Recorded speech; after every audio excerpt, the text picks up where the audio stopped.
And we're back for another episode. In this episode, we're going to be doing the level 75 Reaper quest in Final Fantasy XIV's expansion Endwalker. And as always, hello from Mithrie. So we are in the Reaper HQ in Order, and we need to talk to Drusilla. So the quest is called Dark Days. So Drusilla is awaiting word from Argenis. Apologies, Mithrie, but we're still waiting on Argenis to come through. There's not much for you to do around here until then, unless you have a knack for cleaning. Herman is good at wielding out promising stories and whatnot, but getting to the truth of those stories is a craft as delicate as weaving. I'm sure that you've seen firsthand how one bad bit of information can lead to elaborate plans coming apart at the seams.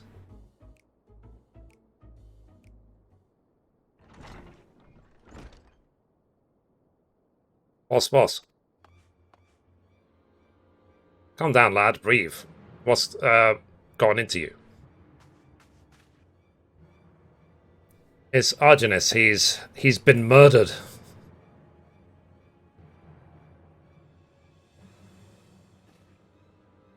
What? Tell me I heard that wrong. I'm afraid not. The brass plates found him half buried in the sands of bells ago, just lying there like some bloody animal carcass. They're bringing him to Eralig's burial chamber as we speak.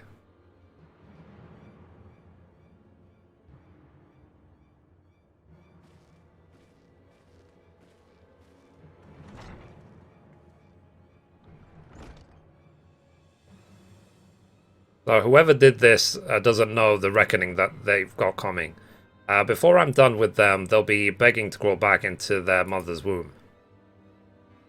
I want justice as much as you do, Herman, I do. But it's times like these that we need to look to the boss for guidance. As you can see, Mithrie, emotions are running high. I should stay here until the Herman cools off. Can you let the boss know that we're standing by and waiting for her command? Like as not, she's gone to pay her respects.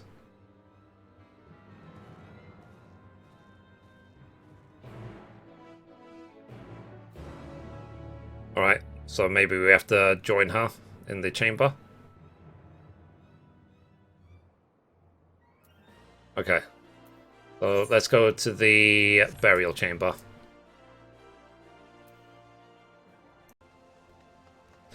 Okay, so we caught up with Drusilla. Let's talk to her. So sorry, Mithrie, I ain't in the mood for chit-chat.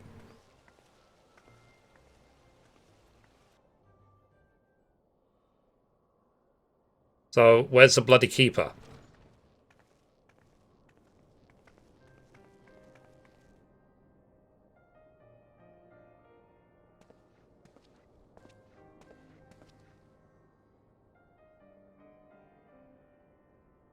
So, my lady Prithee, the dead must be let to rest. The deads are going to have one more among them if you don't shut your trap and listen. Brassplace brought in a body not long ago. Show me to it. Yes, that they did. But are you the deceased's family? If not, I'm afraid we cannot. Family? Argenis was like a son to me. Like a son? Ordinarily, that would be... he is interred in the innermost coffin. However, I must advise you not to gaze upon the body.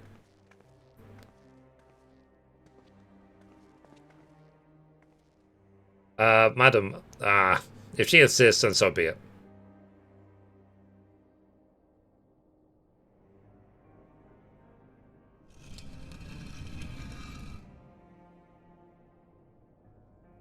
So, God damn it, Argenis. I told you not to go and get yourself. Don't, Mithrie. This isn't for you. I've buried family pets. I've seen mangled corpses before. I'm sorry for barging in here and for all the bluster. If you can forgive my rudeness, promise me that Argenis gets sent off well and proper. Of course he shall be. However, if you wish to inter him within the city gates, well, such sought after space comes at no small expense. I don't care where it costs. You send your man to Lemure's headquarters to collect what you require.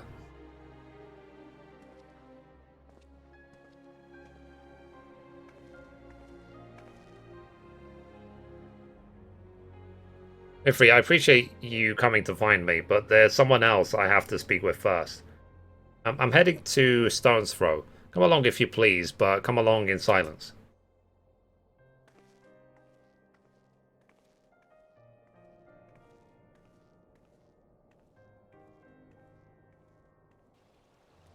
Alright, so where is Stone's Throw?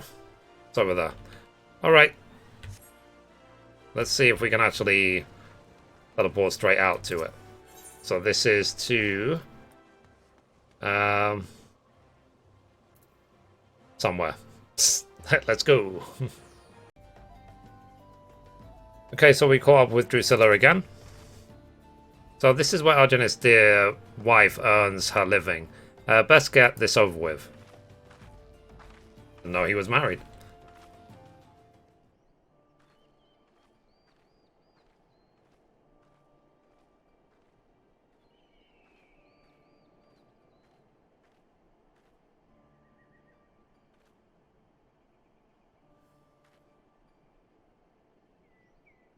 Unfortunately, he won't be able to take out the trash this week or ever again.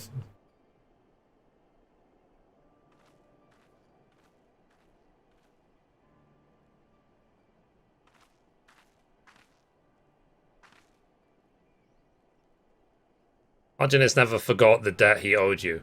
The debt we both owed you. Even so, his loyalty ran ever deeper than that. It's a strange thing to look back on the people we were. A decade younger and a lifetime more foolish.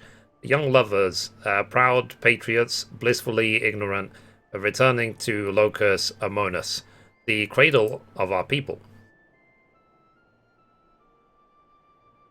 A triumphant homecoming for the Garleans after centuries in exile. The once mighty invaders had been laid low and driven back whence they came, and it was a banner day when Argenis was honoured with a poster.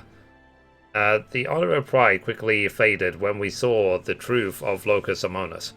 We hadn't just defeated our enemies, we had clapped them in irons and condemned them to a life of servitude. Descendants of those who driven our ancestors north so many generations ago made to pay for the crimes of their forebears. His superiors were certainly pleased with the poetry of it all. Argenis, however, could not simply look away from their suffering, let alone take pleasure in it. Confronted with the reality of the place we call home, his conscience demanded he take action.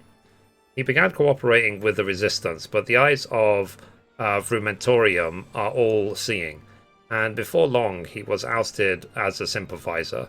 It was only by the grace of good fortune that we escaped with our lives. I've often lain awake at night wondering if he had outlived his usefulness to the resistance, or perhaps it was a petty senior officer that orchestrated our fall. Regardless of the cause, the outcome was the same. We could never return to the Empire. We fled to Eorzea by way of Razzahan, the only route open to us. It wasn't soon after stepping foot in the docks of Linza Laminza that Yalok ran out, as I recall. Stopped by the Yellow Jackets and accused of being Imperial spies. Aye, but we still managed to make an escape. We ran and ran, terrified that our pursuers would one day catch up to us. That is, until we met you. Had you not taken us under your wing when you did, I shudder to imagine our fate. Your gratitude's the last thing I deserve, lass. If I hadn't sent Argenis off on my damned fool's errand, he'd still be alive. It was Orcus I killed him, and no mistake, he died for my vengeance. I cannot tell you how sorry I am. Oh, you need to apologize. I know. He was happy. So long as he was helping you, he was happy. The blame for his death doesn't rest on your shoulders. It rests on the man, the monster, that murdered him in cold blood. And I expect you to see he answers for his crime. For me and for Argenis.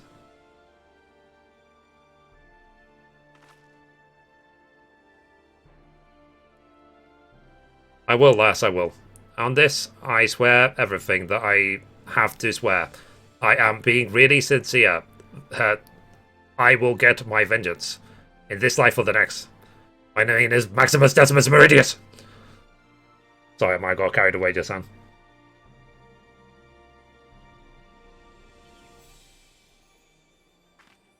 I get really involved in these stories.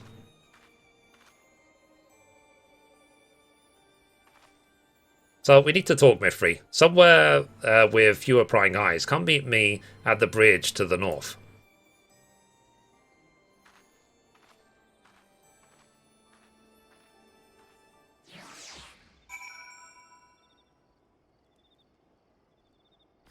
Alrighty. Okay. Let us catch up to her. Okay, so we caught up to her on the bridge. Let's talk to her.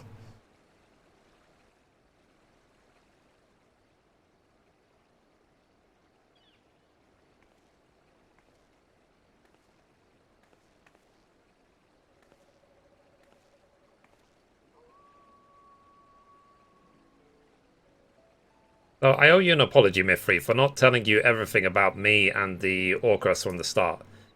I dragged you into a fight against a foe that's cunning, brutal, and utterly merciless. I thought with all of us together that we tipped the scales in our favor. I was wrong, and Arnegis paid the price for my hubris. Hubris. That voice ant we tracked in the Black Shroud was likely one of the Orcus's minions. The Orcus's. But I was too caught up in my grand scheme to realize it at the time. I should have thought about why it tried to hide that body. Your common voice ant wouldn't have the guile to bury a kill. But what if Orcus taught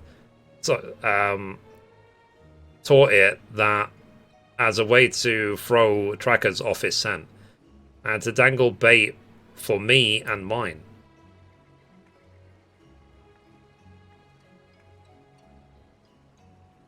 Orcus has used the same trick in the past, and he knows that we know it too. By dispatching his minion, we drew his attention. Arnegis was a warning. Arcus doesn't give his prey swift deaths. He toys with them, cuts into them, and savors the screams. That's how I know he was responsible. It's like a signature, the way he leaves the bodies when he's had his fill. I only pray Arnegis doesn't take that suffering with him to the next life.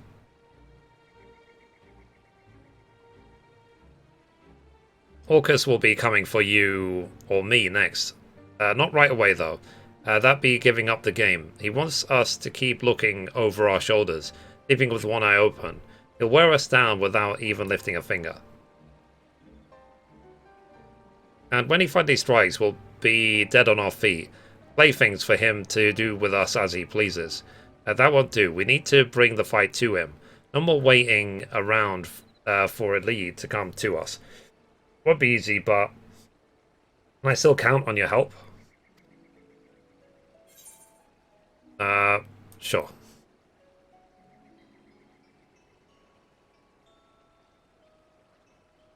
Thank you, Mithrie.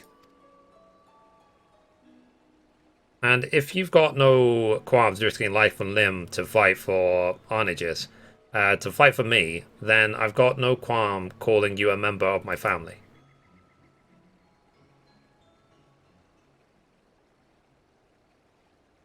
Family? A curious word, that.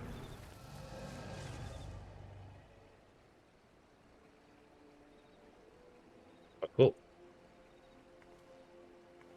This Orcus. Bloody, it's him, Mithrie. Orcus. Some persistent rats were nibbling at my tail. I should have known by their scent it was you and yours, Drusilla. Or should I call you... granddaughter? Shut your mouth, you fry-stand monster.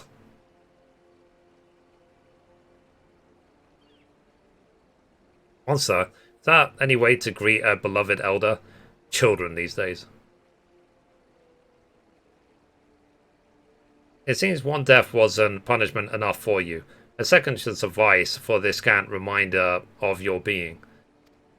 Well, that girl is effed.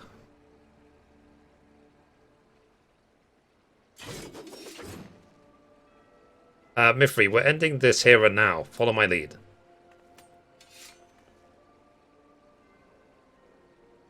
I thought we might save our reunion for a while longer, but if you insist, I shall feast upon your beating heart here and now. Die!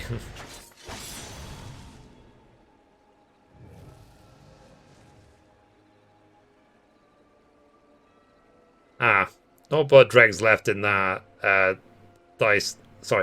desiccated vessel of yours. Too long has the hide been left in the sun. But your family has been replenished with fresh blood, I see. My, what a bounteous soul this one has. Your scythe may be dull, but your eye is as sharp as ever. Blinding as the sun, pure as the snow. Ha ha ha ha ha. Delectable as a boar. Okay. I had thought to make a quick meal of you, but perhaps, just this once, forbearance is in order. Such a singular specimen must be given time to fatten, to fulfill its succulent potential. It would be a travesty to consume you ere we achieve perfection. When your soul is ripe with fear, swollen with hatred, and fit to burst with despair, I shall return for you, Mithrie, and I shall gorge. I can't wait. Sounds really fun. Until that time, sup well, my growing whelp.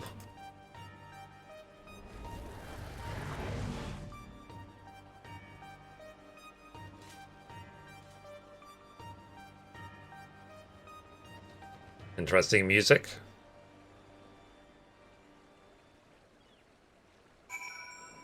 Alright. Let's talk to Drusilla. I mean, you could walk towards me. Whatever. So, curse these old bones. He was right in front of me, and I could have ended it in one swing. For a moment, just one moment, I saw it all again. My family slaughtered, lying at his feet. My life slipping away, and that was enough. Doubtless you have more than a few questions. I'll answer them, I promise. But now's not the time, trust me. Standing around kicking the sand won't change what's done. Let's return to the headquarters and let the wind cool our heads. Then we can consider our next course of action. Alright, let's go back to the headquarters. Okay, so we made it back to the headquarters. It was my own fault. If I hadn't stood there slack-jawed, if I wasn't so damn slow, we'd be rid of that abomination once and for all. What you saw used to be my grandfather, before Orcus took over. He looks green enough to be my own grandchild now. Trick of the void, like as not. It's no secret that if a void scent doesn't want to devour you, it probably wants to take possession of your flesh, but Orcus has a particular talent for it. And as you doubtless surmise, he's got an insatiable craving for Aether. Killing is only a prelude to the act of gulping down our essence, like a draught of ale after a day's work. He's old, I can't say exactly how old, and he's acquired a taste for the finer things. It seems that your soul counts amongst the finest he's ever seen. Things just keep getting better for us, don't they? Totally. He can keep his bloody fangs to himself. Wouldn't be the first time someone set their sights on my soul. Is that so? Used to being a prize pig, are we? Any road, it's clear that safety is no longer something that we can take for granted. Not even in a crowded street. Not even in the middle of the day. Keep your eyes peeled and watch out for those terrible red eyes. We're sitting at chocobos for the moment, but I'll think of something and send for you as soon as I can. Until then, never sleep far from your scythe. Cool. So that one is done. The next quest is going to be at level 78. So anyway, guys, that's it for this episode. Thank you for watching, and as always, goodbye from me, and goodbye from Mithrie. Bye, guys.